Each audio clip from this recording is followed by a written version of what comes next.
Welcome to a day in the Word. Today's reading is Numbers chapter 16 through Numbers chapter 18. Numbers chapter 16. Korah, Dathan, Abiram, and On turned against Moses. Korah was a son of Izhar. Izhar was a son of Kohath, and Kohath was a son of Levi. Dathan and Abiram were brothers, the sons of Eliab. And On was the son of Peleth. Dathan, Abiram, and On were descendants of Reuben.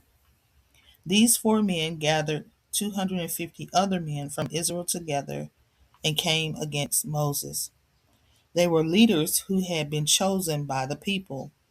All the people knew them. They came as a group to speak against Moses and Aaron and said, "You have gone too far. You are wrong. All the Israelites are holy. The Lord still lives among them. You are making yourselves more important than the rest of the Lord's people." When Moses heard this, he bowed his face to the ground to show he was not proud. Then Moses said to Korah and all his followers, "Tomorrow morning the Lord will show who belongs to him. He will show who is holy, and he will bring that man near to him. He will choose him and bring that man near to him. So Korah, you and all your followers should do this. Tomorrow put fire and incense in your special pans. Then bring those pans before the Lord. He will choose a man who is holy. You Levites have gone too far. You are wrong." Moses also said to Korah, "You Levites, listen to me. You should be happy that the Lord God of Israel chose you to be different from the rest of the Israelites. He let you come near to him to do the special work in the Lord's holy temple to help the Israelites worship him. Isn't that enough? He brought you Levites near to him to help the priests. But now you are trying to become priests also. You and your followers have joined together and turned against the Lord. Did Aaron do anything wrong? No. So why are you complaining against Aaron?" Then Moses called Dathan and Abiram, the sons of Eliab. But the two men said, "We will not come. You have brought us out of a land filled with many good things. You brought us to the desert to kill us, and now you want to show that you have even more power over us. Why should we follow you? You did not bring us into the new land filled with many good things. You did not give us the land God promised. You did not give us the fields or the vineyards. Will you make these men your slaves? No, we will not come." So Moses became very angry. He said to the Lord, "I never did anything wrong to these people. I never took anything from them, not even a donkey. Don't accept their gifts."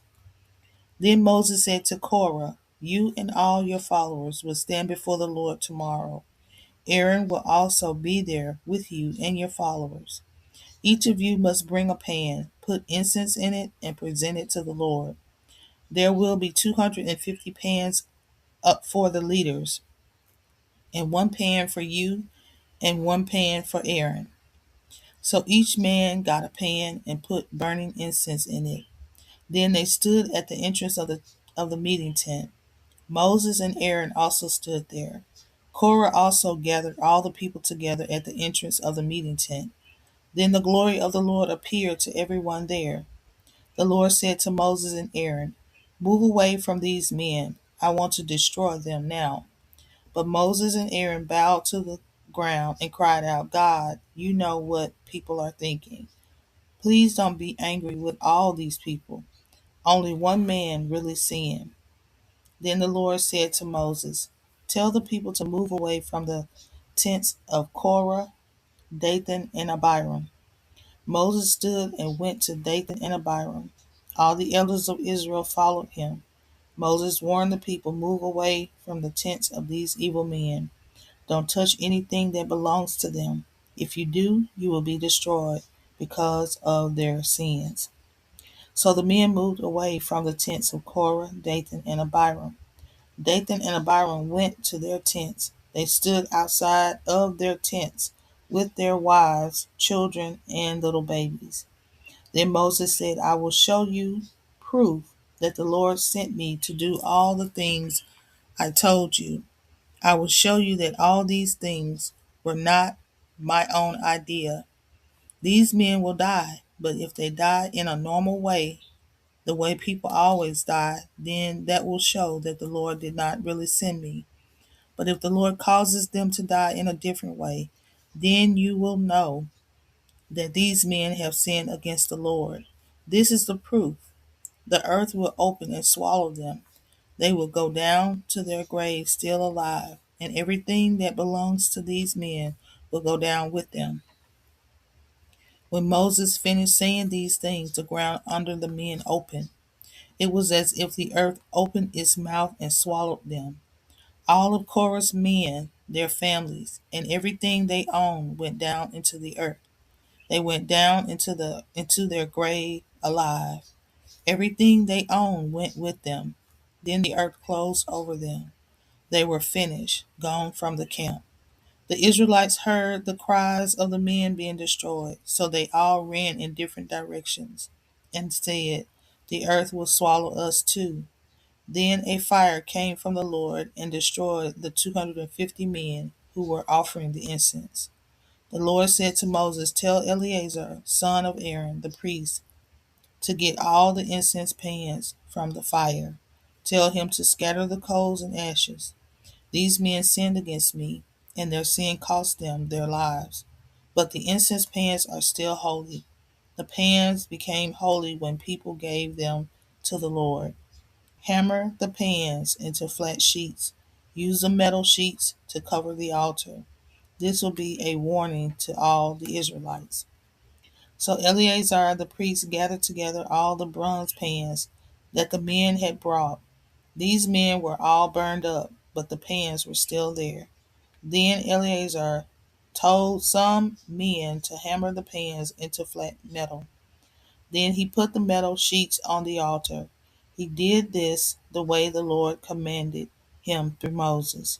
This was a sign to help the Israelites remember that only someone from the family of Aaron should burn incense before the Lord.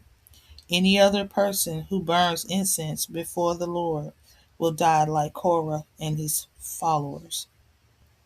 The next day, all the Israelites complained against Moses and Aaron. They said, "You killed the Lord's people." Moses and Aaron were standing at the entrance of the meeting tent. The people gathered together at that place to complain against Moses and Aaron. But when they looked toward the meeting tent, the cloud covered it, and the glory of the Lord appeared there. Then Moses and Aaron went to the front of the meeting tent. The Lord said to Moses, "Move away from these people so that I can destroy them now." So Moses and Aaron bowed their faces to the ground. Then Moses said to Aaron, "Get your bronze pan and some fire from the altar. Then put incense in it. Hurry to the people and do the things that will make them pure. The Lord is angry with them. The trouble has already started." So Aaron got the incense and the fire, and he ran to the middle of the people. But the sickness had already started among them. So Aaron stood between the dead and those who were still alive. He did what Moses said to remove their sin, and the sickness stopped there. But 14,700 people died from that sickness, and that is not counting the people who died because of Korah. So the terrible sickness was stopped, and Aaron went back to Moses at the entrance of the meeting tent. Numbers chapter 17. The Lord said to Moses, "Speak to the Israelites. Get 12 wooden walking sticks from them. Get one from the leader of each of the 12 tribes. Write the name of each man on his walking stick. On the stick from Levi, write Aaron's name. There must be one stick for the head of each of the 12 tribes. Put these walking sticks in the meeting tent in front of the box of the agreement. This is the place where I meet with you. I will choose one man to be the true priest. You will know which man I chose because his walking stick will begin to grow new leaves. In this way, I will stop the people from always complaining against you and me. So Moses spoke to the Israelites. Each of the leaders gave him a walking stick. There were 12 walking sticks. There was one stick from each leader of each tribe. One of the walking sticks belonged to Aaron. Moses put the walking sticks before the Lord in the tent of the agreement. The next day Moses entered the tent. He saw that Aaron's walking stick, the stick from the family of Levi, was the one that had grown new leaves. That walking stick had even grown branches and made almonds. So Moses brought out all the sticks from the Lord's place. He showed the walking sticks to the Israelites. They all looked at the sticks, and each man took his own stick back.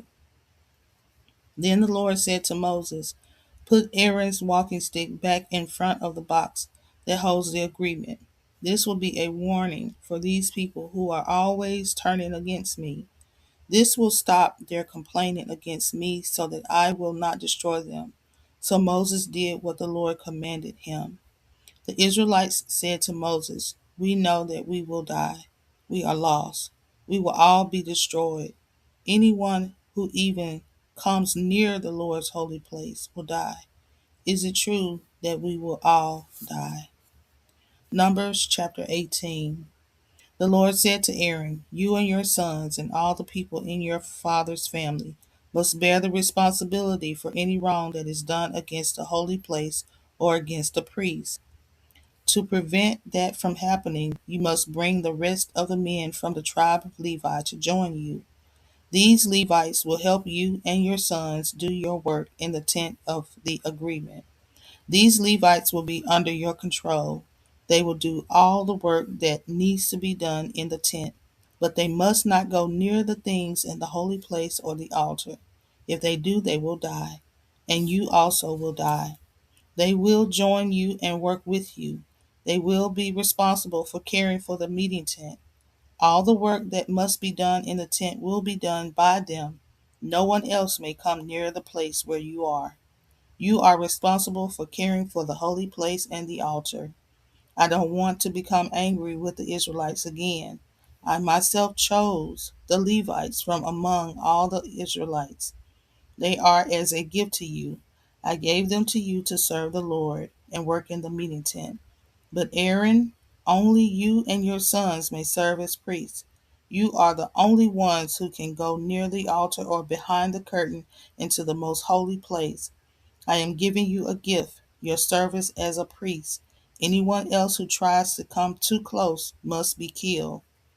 Then the Lord said to Aaron, "I myself gave you responsibility over all the special gifts people give to me.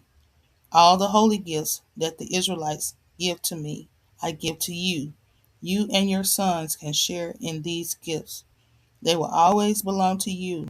The people will bring gifts, grain offerings, sin offerings, and guilt offerings.